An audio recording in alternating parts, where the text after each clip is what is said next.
সীমান্তে অনুপ্রবেশ রুখতে হবে, তার জন্য সেকেন্ড লাইন, ডাবল লাইন, অর্থাৎ বিএসএফ যেমন ভাবে তাদের মতো পাহারা দিচ্ছে, এবার পুলিশও পাহারা দিচ্ছে। উত্তর 24 পরগনার বনগাঁ সীমান্তে দেখা যাচ্ছে বিএসএফ এর সঙ্গে সীমান্ত পাহারায় পুলিশ।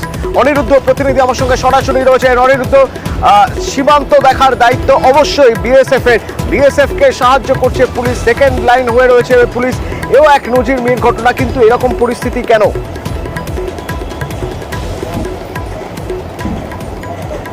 দেখো তো, তোমাকে জানিয়ে রাখি যে উত্তর 24 পরগনার বনগাঁ পুলিশ জেলা এলাকার 98 কিলোমিটারেরও বেশি বর্ডার সীমান্ত রয়েছে, অর্থাৎ বাংলাদেশের সঙ্গে ভারতের যে সীমান্ত, এই বনগাঁ পুলিশ জেলা এলাকা 98 কিলোমিটারের বেশি জায়গায় রয়েছে এবং সেখানের বেশিরভাগ জায়গাতেই কাঁটাতার রয়েছে, কিন্তু অনেকাংশে এখনও কাঁটাতার দেওয়া সম্ভব হয়নি এবং সেই জায়গাগুলোকেই সাধারণত পাচারকারীরা বা অনুপ্রবেশকারীরা টার্গেট করে থাকে। পুলিশের পক্ষ থেকে সেই চোরা পাচার বা অনুপ্রবেশ রুখতে নতুন করে উদ্যোগ নেওয়া হয়েছে, তৈরি করা হয়েছে সুরক্ষা বলয়, নাম দেওয়া হয়েছে সেকেন্ড লাইন অফ ডিফেন্স। অর্থাৎ এই সেকেন্ড লাইন অফ ডিফেন্সের মাধ্যমে বিভিন্ন এলাকায় নাকা চেকিং, চেকপোস্ট করে পুলিশ বিভিন্ন রকম চোরা পাচার রুখছে এবং অনুপ্রবেশ রুখছে। বনগাঁ পুলিশ জেলার বিভিন্ন থানা এলাকার গাইঘাটা, বনগাঁ সীমান্ত, বাগদা সীমান্ত বিভিন্ন এলাকায় এরকম সেকেন্ড লাইন অফ ডিফেন্সের মাধ্যমে তারা চোরা কারবারিদের বিভিন্ন সময় রুখে দিচ্ছে এবং এই সেকেন্ড লাইন অফ ডিফেন্স তৈরি করার পরে অনুপ্রবেশ আগের থেকে অনেকটা কমেছে বলেও দাবি করেছেন বনগাঁ পুলিশ জেলার পুলিশ সুপার দীনেশ কুমার। তিনি সাংবাদিক সম্মেলন করে জানিয়েছেন যে এই সেকেন্ড লাইন অফ ডিফেন্স তৈরি করা হয়েছে এই চোরা কারবারিদের রুখবার জন্য এবং তার ফলপ্রসূ হিসাবে তাদের এই অনুপ্রবেশটাও অনেকটা কমেছে এবং এই সেকেন্ড লাইন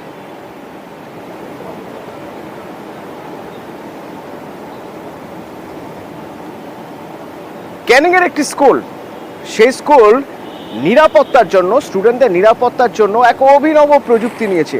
কিরকম প্রযুক্তি? না, একে তো ক্লোজ সার্কিট ক্যামেরা রয়েছে, কিন্তু সেই ক্লোজ সার্কিট ক্যামেরায় যথেষ্ট নয়, রেডিও ফ্রিকোয়েন্সি আইডেন্টিফিকেশন সিস্টেম। তো এই রেডিও ফ্রিকোয়েন্সি আইডেন্টিফিকেশন সিস্টেম কি, কিভাবে কাজ করবে? অনুপ রয়েছের প্রতিনিধি আমার সঙ্গে সরাসরি। অনুপ, দেখো, ক্যানিং ডেভিড স্টেশন হচ্ছে হাই স্কুল, যে স্কুলটি দীর্ঘ বেশ পুরাতন। ক্যানিং এর যতগুলো বিদ্যালয় রয়েছে তার মধ্যে সব থেকে পুরাতন এই বিদ্যালয়টি। সেই বিদ্যালয়টি ইতিমধ্যে বিদ্যালয়ে যেমন একদিকে হচ্ছে বিভিন্ন নিরাপত্তার খাতিরে যেমন সিসি ক্যামেরা দিয়ে মুড়ে ফেলা হয়েছে, যাতে করে স্কুলের বিদ্যালয়ের মধ্যে কোনো অপ্রীতিকর ঘটনা না ঘটে সেদিকেও নজর রাখা হয়েছে। এবং এই বিদ্যালয়ের পক্ষ থেকে যেমন একদিকে এই যে বিদ্যালয়ে যে ছাত্রছাত্রীরা আসেন তারা হচ্ছে যে ঠিক সময় বিদ্যালয়ে আসছে কিনা, পরিবারের লোক হচ্ছে পরিবারের সদস্যরা, অভিভাবকরা তারা কিন্তু দুশ্চিন্তায় থাকেন এবং বিদ্যালয় ছুটি হয়ে যাওয়ার পরেও তারা ঠিক সময় বাড়ি পৌঁছাচ্ছে না, এমনই অভিযোগ বিদ্যালয়ে বারবার আসছে। সেই কারণে বিদ্যালয় পরিচালন কমিটি এবং বিদ্যালয়ের হচ্ছে প্রধান শিক্ষক সহ পরিবারের সদস্যদের নিয়ে একটি জরুরি বৈঠক হয়। সেখানে সিদ্ধান্ত হয় রেডিও ফ্রিকোয়েন্সি সিস্টেমের মাধ্যমেই কিন্তু একটা অভিনব উদ্যোগ করা হয়েছে। কারণ আমরা দেখেছি অনেক বিদ্যালয়ে ফিঙ্গারপ্রিন্ট সিস্টেম, অনেক বিদ্যালয়ে ফেস সিস্টেম, বিভিন্নভাবে কিন্তু বিদ্যালয় যখন পরিষ্কার সেটা প্রয়োজন হয় বা আই কার্ড দেখিয়ে প্রয়োজন হয়, কোথাও ছোঁয়াতে হয়, কিন্তু এখানে সেই রকম কোনো সিস্টেম নেই।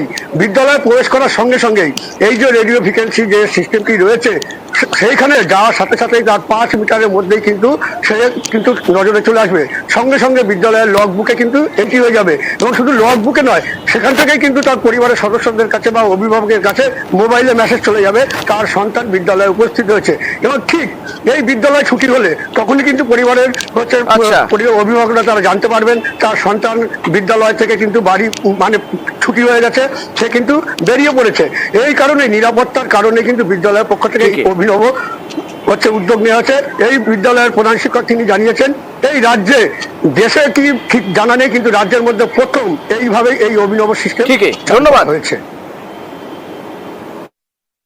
অত্যন্ত ভালো জিনিস RFID যে সিস্টেম, যে সিস্টেমের মাধ্যমে কিছু হোক না হোক গার্জিয়ানরা অন্তত নিশ্চিন্ত থাকবে যে তার ছেলে মেয়ে স্কুলে গেছে সঠিক সময় এবং সঠিক সময় বাড়ি ফিরেছে। আমি ধন্যবাদ জানাই ক্যানিং ডেভিড স্কুলের প্রধান শিক্ষক মহাশয় এবং অল টিচার সহ আমাদের ম্যানেজমেন্ট কমিটির সভাপতি সহ যারা আছেন, তারা এত ভালো একটা উদ্যোগ নিয়ে এত ভালো একটা অনুষ্ঠান করেছে। এই জেলা কেন রাজ্যে কোনো স্কুলে নেই। আমরা চাইবো যে স্কুলে আরো ভালো ভালো এই ধরনের কিছু উন্নতি হোক। নতুন সিস্টেম চালু হলো স্কুলে, তাতে আপনাদের কি কোনো সুবিধা হবে? অবশ্যই সুবিধা হবে। কি সুবিধা হবে? বাচ্চাদের যখন যুক্ত বেরোচ্ছে তখন জানতে পারবো, তার জন্য আমাদের আপনারা কি বাচ্চারা স্কুলে আসার নাম যখন বেরোয় স্কুল তখন কি আপনারা চিন্তা থাকেন? না, আমি আমার ছেলের অসুস্থের জন্য আমি থাকি এখানে, কিন্তু এখন কল থেকে আমি আর আসবো না, তার জন্য সুবিধা অবশ্যই তো হবে যে ছেলে ঢুকতে পারছে, সেই টাইমে কি বেরোচ্ছে সেটা আমি জানি।